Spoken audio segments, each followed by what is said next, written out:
Pozdravljeni! Po veliki nagradi Japonske smo lahko vsi mi videli, kaj je največja težava pri skuderiji Ferrari.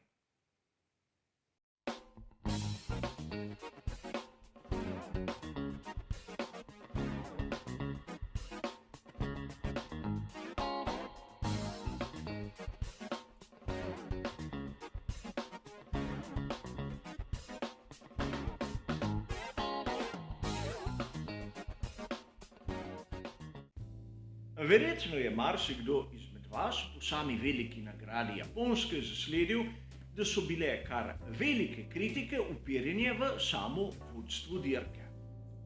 Danes si bomo najprej ogledali, koliko kršitev so napravili tisti, ki odločajo, in koliko kritik so poželi. Najprej so bili mnogi strokovnjaki kritični do časa, ki je bil potreben za določitev, ali je sploh Max Verstappen prvak ali ne. Namreč skozi celotno dirko je tudi med ekipami veljala teorija, ker ne bodo odpeljali določenega števila krogov, da bodo podelili tudi manj točk. Priznali so tudi sami odgovorni pri ekipah, ki so sodelovali pri pisanju pravil, pravzaprav takega primera, kot je velika nagrada Japonske, sploh niso imeli v mislih. Namreč ta omejitev je nastala po tistem dogodku vezanem na veliko nagrado Belgije, kjer dirke ni bilo možno nadaljevati. In točke so praviloma dodelili v celotnem obsegu, ker so dirko lahko nadaljevali. Videli bomo v prihodnosti, ali bo prišlo do sprememb, a treba je biti iskreni. Tisti, ki so odločali, so izbrali varianto, ki je skladna s pravilnikom, kljub temu, da nekateri želijo takojšnjo odločitev. K temu se bomo še vrnili. Na to smo lahko slišali kar nekaj precej jedkih odpask na to, kdaj naj bi se dirka celo končala. Namreč mnogi še sedaj trdijo, da je bila dirka skrajšana za en krog. To zaradi tega, ker niso pogledali pravilnika. Namreč res je, da dirka Formule 1 ne sme trajati več kot 2 uri in v trenutku, ko presežejo to časovno omejitev, morajo končati tisti krog in še enega. A to na Japonskem je stopila v veljavo druga omejitev, omejitev 3 ur. Omejitev stopi v veljavo v trenutku, ko je dirka po štartu prekinjena. Ampak tu v pravilniku ni nobene zaznambe o tem, da morajo prevoziti še oni dodatni krog.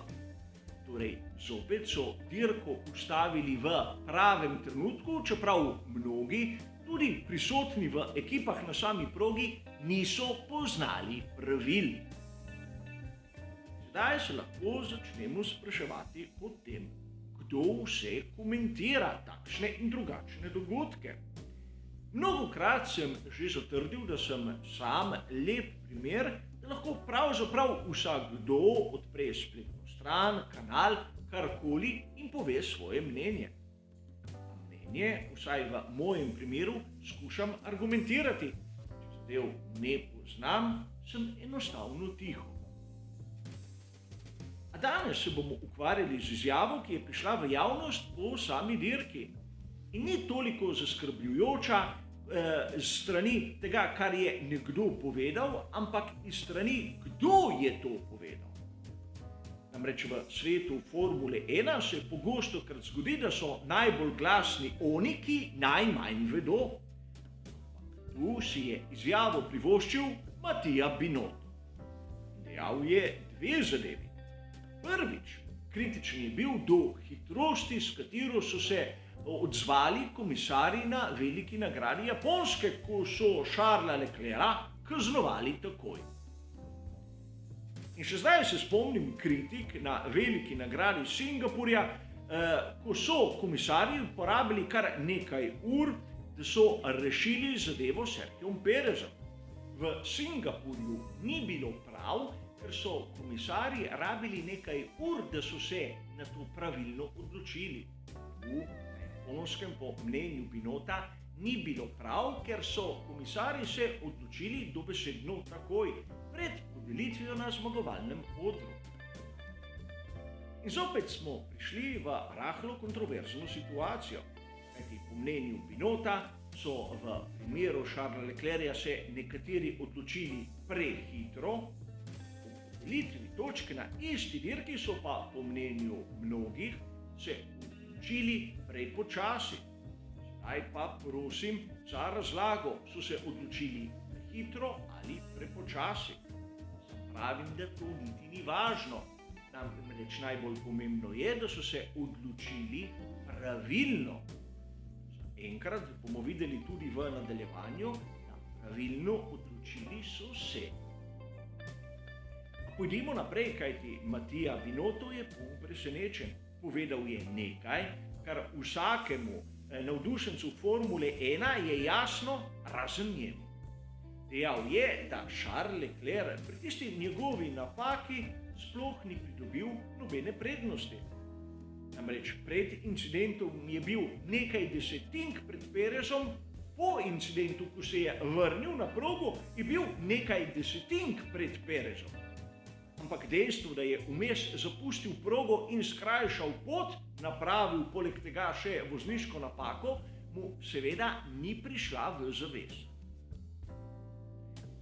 In zanimivo je še nekaj drugega. Sam Charles Leclerc je dejal, da mislil je, da bo dirka trajala še en krog, ker seveda nihče tudi pri Ferrariju ni poznal pravilnika in zato se ni ukvarjal, ali mora takoj vrniti položaj. Strinjal se je, pa da je bila kazen pravilna. Torej, Mattia Binotto pravi, da kazen ni bila pravilna, Charles Leclerc, ki je napako storil, pa se s komisarji strinja. Seveda, situacija na robu absurda. In marsikdo izmed vas se sedaj sprašuje, zakaj? Zakaj Binotto mora govoriti take zadeve, ki so skregane vsako osnovno logiko? Sam vam sicer lahko ponudim mojo osebno interpretacijo, zakaj Mattia Binotto v raznih izjavah podaja takšne nebuloze. Namreč s tem hoče obrniti pozornost od resnih težav, ki so v skuderiji Ferrari. Upa, da bodo mnogi navijači te ekipe svoje frustracije nekako začeli izlivati proti FIA, da bodo drugi krivi za neuspeh in ne člani skuderije Ferrari. In tu mislim nanj. A dejstvo je, Charles Leclerc je po 28 krogih, če mu odštejemo kazen, zaostajal za Maxom Verstappenom za celih 27 sekund. In tu moramo upoštevati še nekaj, da dirka je bila prekinjena, da so imeli leteči štart za varnostnim avtomobilom, torej zaostanek 27 sekund je pridelal v približno zaokroženo 22 krogih. Po drugi strani pomeni, da je izgubljal več kot sekundo na krog. In to je nekaj, kar je nedopustno, posebej za drugo ekipo v konstruktorskem seštevku. Zanimivo je, da o tem se ne govori mnogo in vidimo lahko le posamične članke, ki govorijo o degradaciji pneumatik na bolidu Charlesa Leclerca.